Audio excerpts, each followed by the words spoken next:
Hey, it's Kyle with Dirt Bike Channel, and one of my favorite things is to help people make decisions as it relates to what bike they should buy, what types of motors, what types of things. Now, as many of you know, I'm a big two-stroke guy. This has kind of been my thing over the last 10 or 15 years on YouTube. And one of the most common questions I get is, okay, I've decided on a two-stroke, but what should I buy? A 250cc two-stroke or a 300cc two-stroke? Now, the too long can't watch answer is, are you more of a, when you're in your element, like you're having the most fun, think back to any of the times that you've been on a dirt bike, when you were the most in tune and just having the best time, were you in first gear and second gear, shifting between those two gears, like a lot of gnarly stuff and then sometimes shifting to second, or were you mostly in second gear and third gear and sometimes fourth gear? What is your bread and butter? If you're the guy that said, I really have the most fun when I'm shifting between first gear and second gear, get a 300 two-stroke. If you're the guy that said, you know what, I think I have the most fun when I'm shifting between second gear and third gear, get a 250 two-stroke. Now, let's dive in a little bit deeper. By the way, I'm gonna be giving this 250 two-stroke away in June. I'm doing another sweepstakes here, and this is a 2025 KTM 250XC. This is a killer bike, and starting June 1st, you can enter to win this thing on my website and by using the links to Rocky Mountain ATV. And the links for Rocky Mountain ATV are always a great way to support this channel. So stay tuned for more on that as we get into June. So now that we have the intro out of the way, which is first gear, second gear, you're a 300, or second gear and third gear, you're a 250, let's talk a little bit more about the motors. Now, I put some notes down here to kind of talk about where the 250 shines. So if you made me choose one bike that I had to ride for the rest of my life, or at least one motor displacement, I'm personally gonna go with the 250cc, and that's because while I still love technical hard enduro or soft enduro stuff, I have probably the most amount of fun when I'm shifting between second gear and third gear, and then even into fourth gear. But you can get me into third gear and I'm just smiling like crazy. And the 250s can also do the hard enduro stuff. They can still do the low, nasty technical stuff. But what's some of the, what is kind of where the 252 stroke, I should be reaching down here because you can't tell this is 250 versus 300. But where is the 250 really, really happy? It's in more of the wide open stuff. This is where it really, really shines. It can do the technical stuff, but this thing is just really gonna be happy if the speeds are more, or a little bit higher. And again, shifting between second gear and third gear. So much of like the single track riding that we do, and even so much of the motocross stuff that we do, is shifting between second gear and third gear. Like any of your corners, a lot of corners on like a motocross truck or something, are second gear corners, and then shifting up to third gear, and every once in a while into fourth. And that makes the 252 stroke amazing on motocross tracks. It makes it amazing in the desert stuff. It makes it amazing in a ton of single track. So that's one of the places that this will do really good. We talked about second gear, third gear, and these things are really amazing when you can get up to fourth gear. When you're shifting between third and fourth, you're right in this sucker's bread and butter, and they're just absolutely incredible. With the 252 stroke, you want to hold the gears a little bit longer in higher RPMs.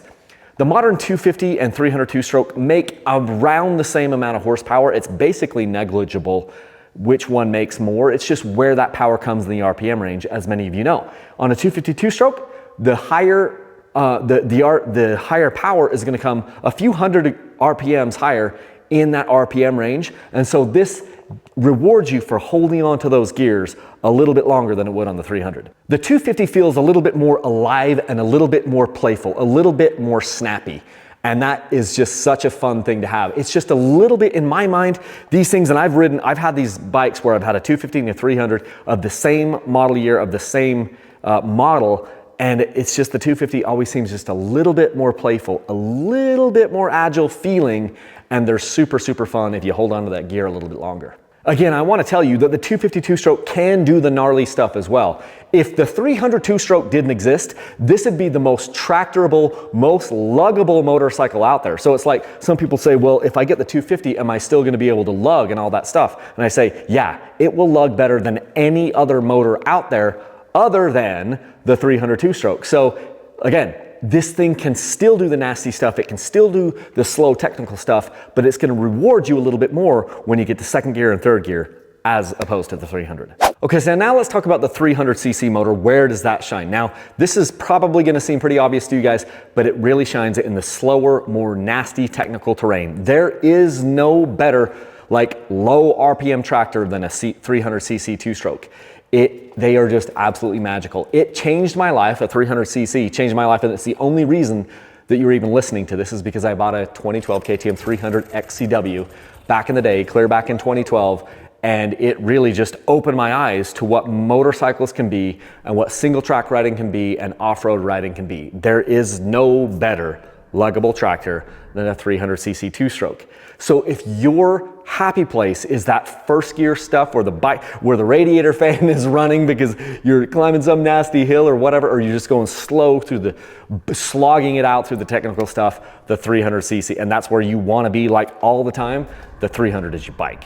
It's that first gear stuff. It's every once in a while getting into the second gear stuff. That's where those motors like to be. And also a 300cc likes to be short shifted. It's the RPM range on these two-stroke. They don't rev up to like 14,000 RPMs. They kind of top out around 8,000, 9,000 RPMs.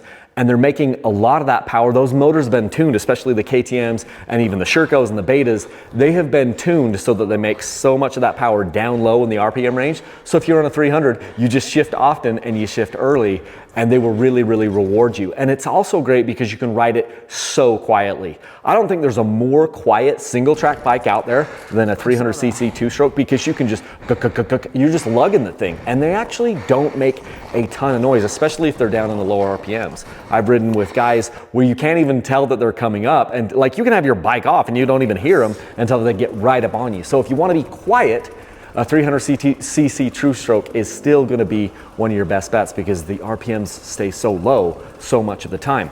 Now, does it feel heavier than the 250?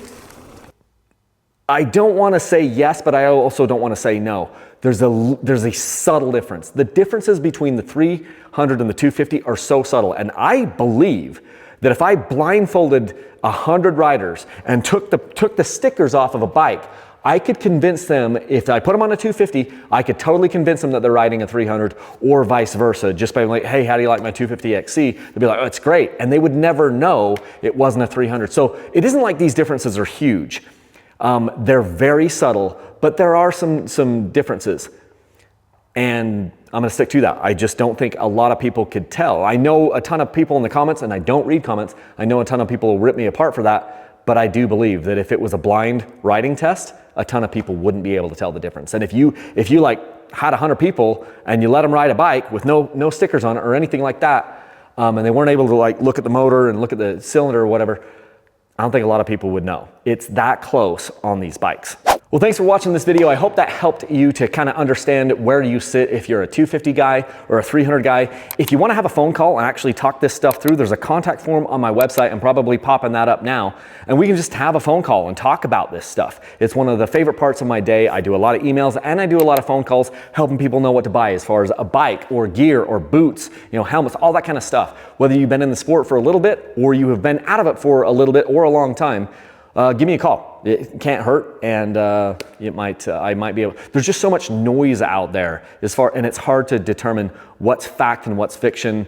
I'm not going to BS you. I don't have any, I'm not tied to any one of these companies. I don't care if you get a 200 or a 250 or a 300. Let's talk it through and figure out what is the best bike for you. And always, if you want to support these videos and keep them going, use the links to Rocky Mountain ATV. It's down in the video description, and it's over on my website, dirtbikechannel.com. Once you click on those links, you can order anything they sell at Rocky Mountain ATV, and it helps support what I'm doing.